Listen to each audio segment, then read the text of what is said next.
কিছু দোয়ার ব্যাপারে আল্লাহ নবী সাল্লাল্লাহু আলাইহি ওয়াসাল্লাম বলেছেন যে এই দোয়াগুলো আল্লাহ রাব্বুল আলামিনের কাছে কবুল হয়ে যাবে, কখনো আল্লাহ তাআলা ফেরত দেন না।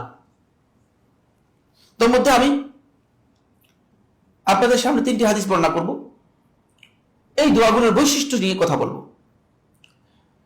রাসূলুল্লাহ সাল্লাল্লাহু আলাইহি ওয়াসাল্লাম থেকে আবু হুরায়রা বর্ণনা করেন, তিনি বলেন রাসূলুল্লাহ সাল্লাল্লাহু আলাইহি ওয়াসাল্লাম ইরশাদ করেছেন, সালাসু দাআওয়াতিন মুস্তাজাবাত, 3টি দোয়া আল্লাহ তাআলার কাছে একেবারেই কবুল দোয়া। দোয়া করবেন কবুল হয়ে যাবে, লা শাক্কা ফিহিন, এর মধ্যে কোনো সন্দেহ নেই। দাওয়াতুল ওয়ালিদ, সন্তানের বিরুদ্ধে পিতার দোয়া, দোয়া সন্তানের জন্য পিতার দোয়া।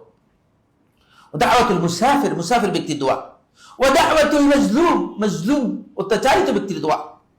আবু দাউদ তার সুনানের মধ্যে বর্ণনা করেছেন 1536, ইমাম তিরমিজি রাহমাতুল্লাহ সুনানের মধ্যে বর্ণনা করেছেন 1905, হাদিসটি সহিহ।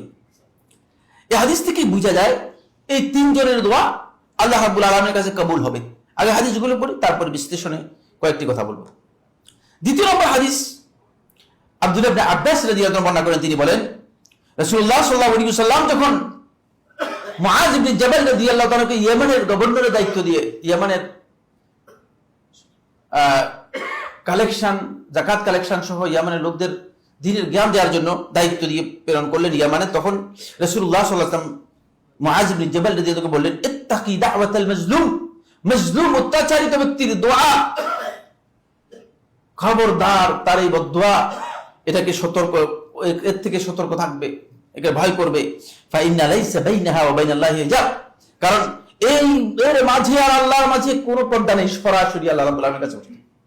এটা এত ভয়ঙ্কর যে সরাসরি আল্লাহ তাআলার কাছে উঠে যায়। এটা সহিহ বুখারী হাদিস নম্বর 2448, সহিহ মুসলিম হাদিস নম্বর 19। আরেকটি হাদিস হচ্ছে আবু হুরায়রা রাদিয়াল্লাহু আনহু, তিনি বলেন রাসূলুল্লাহ সাল্লাল্লাহু আলাইহি ওয়াসাল্লাম ইরশাদ করেছেন, সালাসাতুল লা তুরাদ্দু দাওয়াতুহুম, 3 দল লোক তাদের দোয়া আল্লাহ তাআলা ফেরত দেবেন না। আল ইমামুল আদিল, যেই শাসক ইনসাফ জাস্টিস প্রতিষ্ঠা করেছে, জুলুম করে নাই, তার দোয়া। ওয়াস-সাইম হাত্তা ইফতির, রোজাদার ব্যক্তি যতক্ষণ পর্যন্ত সে কি করবে, ইফতার করবে। ওয়া দাওয়াতুল মাজলুম, আর অত্যাচারিত ব্যক্তির দোয়া। তুহমালু আলাল গামাম, এটি সরাসরি আর মেঘের উপর উঠিয়ে নেওয়া হয়ে থাকে, একবারে উপরের দিকে উঠতে থাকে। ওয়া তুফতাহু লাহু আবওয়াবুস সামাওয়াত, আসমান সমূহের দরজা তার জন্য খুলে দেওয়া হয়, সমস্ত দরজা আল্লাহ রাব্বুল আলামিন এই দোয়ার জন্য খুলে দেন।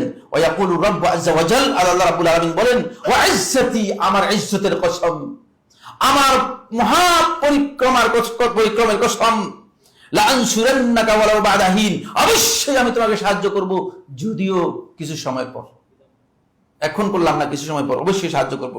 আহমদ ইবনে হাম্বল তার মুসনাদের মধ্যে বর্ণনা করেছেন, ইমাম তিরমিজি রাহমাতুল্লাহ সুনানের মধ্যে বর্ণনা করেছেন 3598 এবং বলেছেন হাদিসটি সনদের দিক থেকে সহিহ।